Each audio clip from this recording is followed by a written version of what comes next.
بنا وشفينا مولانا وملجأنا ومأوانا محمد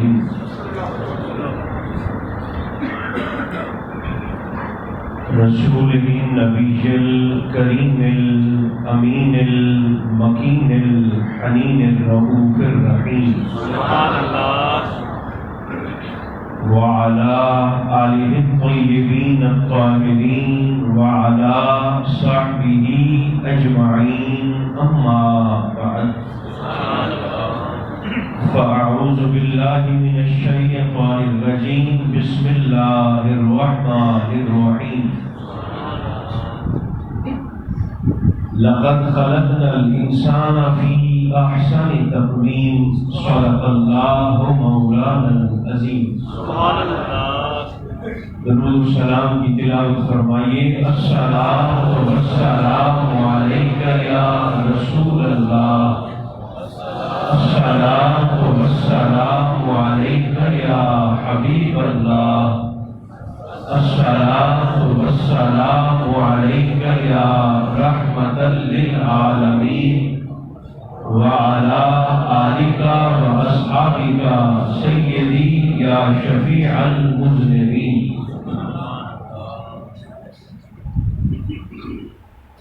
اللہ تبارک و تعالی جل مجدہ العظیم کی حمد و ثنا حضور نبی محترم رسول محتشم رحمت عالم صلی اللہ علیہ وآلہ وبارک وسلم کی ذات بابرکات پر بے شمار نذرانہ آئے درود و سلام عرض کرنے کے بعد احباب ذی وقار اللہ رب العزت کا شکر ہے جس نے مجھے اور آپ کو سرکار دو عالم علیہ السلام کی امت اجابت میں پیدا فرمایا اور فضل والائے فضل ہمیں شاندار اور فطرت کے عین مطابق عقیدہ اہل سنت عطا فرمایا. رب ذوالجلال اسی عقیدے پر ہم سب کی زندگی کے باقی ایام کو گزارنے کی توفیق مرحمت فرمانے کے ساتھ ساتھ ہم سب کا خاتمہ بھی اسی عقیدے پر آمین. انسان کو کائنات اصغر بھی کہا جاتا ہے.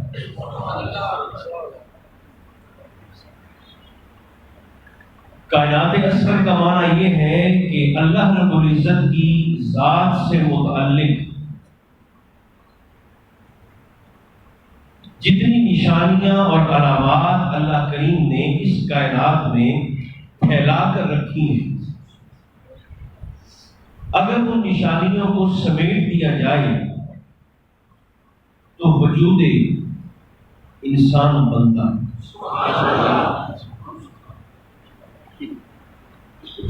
جسامت کے اعتبار سے انسان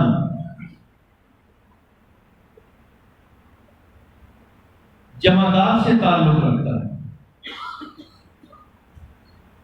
پھر آہستہ آہستہ اس کی نشو و نما ہوتی ہے، یہ بڑھتا ہے،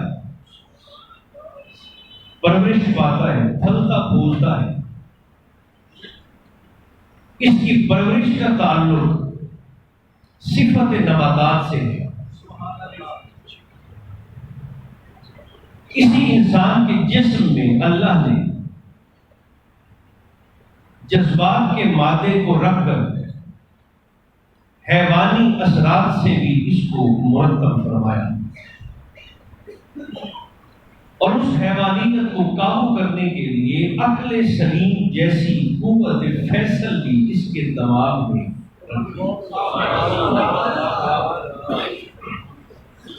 رب ذوالجلال کی پھیلائی ہوئی کائنات میں مختلف نشانیاں اگر کسی ایک جگہ پر سمیٹ دی جائیں تو جو مخلوق ہمیں نظر آتی ہے، محسوس ہوتی ہے، بنتی دکھائی دیتی ہے، وہ انسان ایک عالم طاہر ہے. بات تھوڑی سی اگر مشکل ہو جائے اس پر تھوڑی سی آپ توجہ فرمانے کی زحمت کریں گے. ایک عالم طاقت ہے اور دوسرا عالم بالا ہے. یا یوں سمجھ لیں کہ ایک عالم جسمانیت ہے اور دوسرا عالم روحانیت. ایک عالم خلق ہے اور دوسرا عالم عمل. عالم خلق کی تمام تر عزتیں سمیٹ کر اللہ نے انسان کے جسم میں رکھی اور عالم بالا کی تمام تر عزتیں سمیٹ کر اللہ نے انسان کی روح میں رکھ دیا.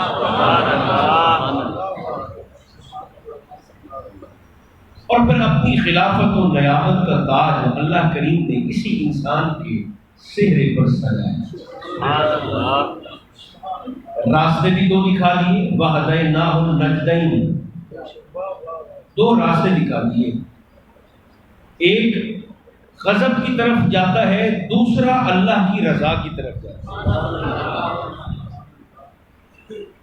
ایک زحمت کی طرف جاتا ہے، دوسرا رستہ اللہ کی رحمت کی طرف جاتا ہے. ایک رستہ رب کی پکڑ کی طرف جاتا ہے، دوسرا رستہ اللہ کے فضل کی طرف جاتا ہے.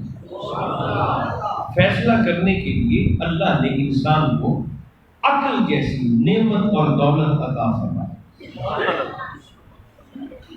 اپنی خلافت کا تاج بھی اسی انسان کے سر پہ سجایا اور بھیج دیا اس دنیا کے جہاں اس وقت میں اور آپ موجود ہیں. ایک تصویر دکھانا چاہتا ہوں. سرکار دو عالم علیہ السلام کی جلوہ گری سے پہلے دو طرح کے تصورات تھے جو معاشرے میں دکھائی دیتے تھے. ایک تصور رہبانیت تھا اور دوسرا تصور عشرت تھا. امید کرتا ہوں میرے ساتھ چلتے رہیں. رہبانیت کا معنی تو یہ تھا کہ لوگ حقوق اللہ کی ادائیگی میں اس قدر مستغرق دکھائی دیتے تھے کہ حقوق انسانی سے بالکل کنارہ کش ہو کر گویا مسلح ہاتھوں میں پکڑ کر جنگلوں کی طرف نکل جاتے. نہ ماں کی خبر ہے، نہ باپ کا پتہ ہے، نہ بیوی کا احساس ہے، نہ اولاد کی فکر ہے، نہ رشتوں کا احساس ہے اور نہ ہی بندوں کے حقوق نبھانے کا جذبہ. صرف اللہ اللہ ہے، جنگل میں نکل گئے. تصور رہبانیت اسے کہا جاتا ہے. دوسری طرف تھا تصور عشرت جو اس کے بالکل متضاد تھا.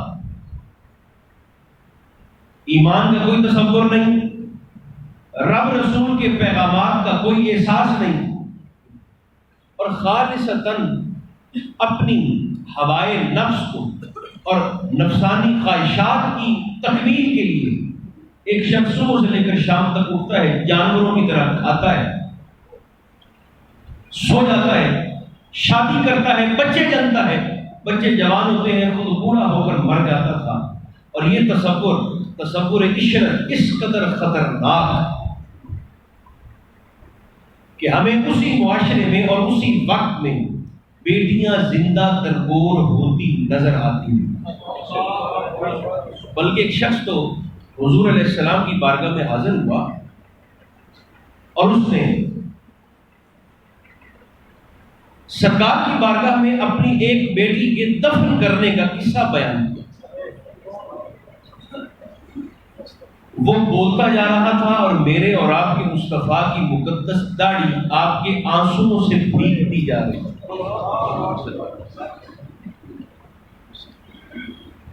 آقا نے اسے منع نہیں فرمایا کہ تو خاموش ہو. سرکار نے فرمایا بولتے رہو تاکہ سننے والے سنیں کہ اسلام سے پہلے کی تصویر کیا تھی اور مصطفیٰ کے آنے کے بعد رب نے تم پر احسان عظیم کیسے فرمایا.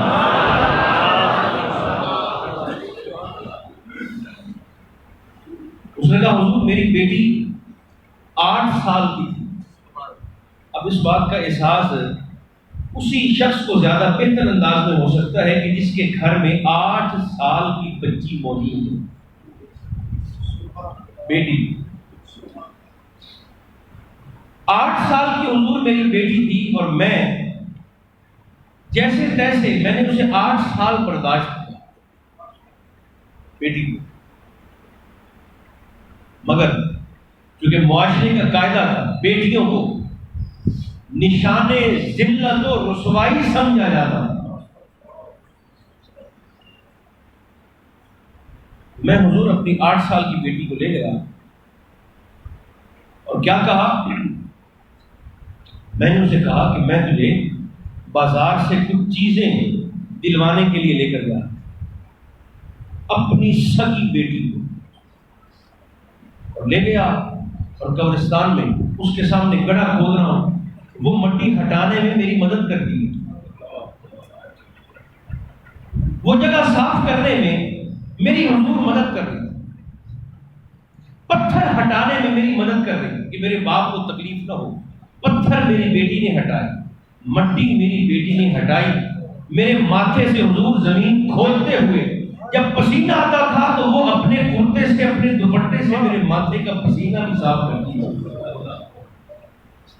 میں زمین کھود رہا تھا اسی کے لیے کھود رہا تھا اور وہ میرے ماتھے سے پسینہ پوچھتی تھی، میرے کندھے کو چومتی تھی، میری مدد کرتی تھی، جو مٹی نکلتی اسے ہٹانے میں حضور میری مدد کرتی تھی، وہ بولتا جا رہا تھا، میرے اور آپ کے مصطفیٰ کی مقدس آنکھیں بھیگتی جا رہی۔ حضور جب میں نے گڑھا کھود لیا، منت کرنے کے باوجود، ترلا کرنے کے باوجود، جب میں نے اس اپنی بیٹی کو 8 سال کی بیٹی کو اس گڑھے میں لٹایا اور رکھا اور بٹھایا زندہ ہو،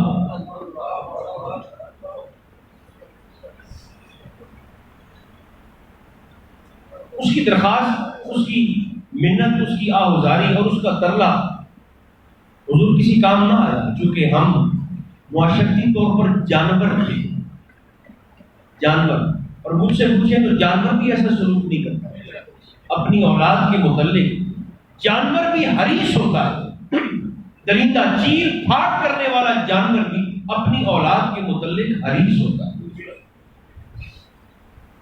مگر حضور کی درخواست کے باوجود میں نے اپنی زندہ بیٹی کو، 8 سال کی بیٹی کو زندہ زمین میں دفن کیا۔ خدا بنا اس کی سانسیں کب رکی، اس کی چیخیں کب دبی، اس کی جان کب نکلی اور کیسے نکلی، ادھر وہ بولتا جا رہا تھا، ادھر میرے اور آپ کے کریم آقا کا کرتا سینہ اطہر سے اور حضور کی مقدس داڑھی شریف کے بال وہ آنسوؤں سے بھیگتے جا رہے۔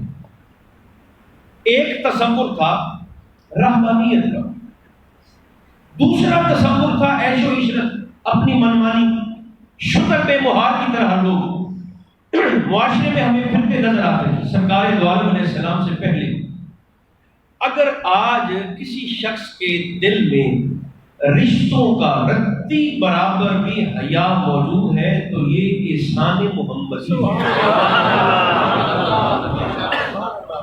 اتنی ساری مخلوقات میں اللہ نے اگر یہ عزت دی ہے تو صرف حضرت انسان کو دی۔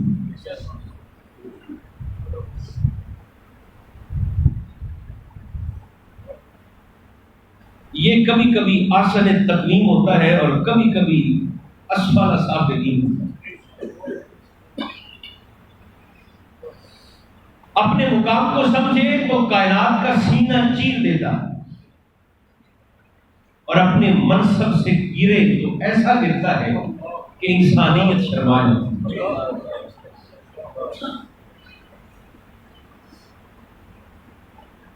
دو چیزیں ہیں جس پر مجھے اور آپ کو اپنی باقی کی زندگی اپنے مزاج میں، اپنی طبیعت میں شامل کرنا، ایک احساس اور دوسرا حیا۔ ایسا معاشرہ جس میں بیٹیاں اس انداز سے دفن کی جاتی ہیں، اس معاشرے میں جہاد کا علم بلند کرتے ہوئے میرے اور آپ کے مصطفیٰ نے فرمایا، لوگوں جب اللہ کسی شخص کو بیٹی دینے کا ارادہ کرتا ہے تو رب کائنات اس بیٹی کے باپ سے مخاطب ہو کر کہتا ہے، میں تجھے اپنی رحمت سے نوازنے والا ہوں۔ ادھر اس آنے والی بیٹی سے مخاطب ہو کر کہتا ہے، تو فلاں شخص کے گھر جا، تو اپنے باپ کے گھر جا، اور اس لیے تاکہ تیرا رب تیرے ذریعہ سے تیرے باپ کے لیے رزق اور عزت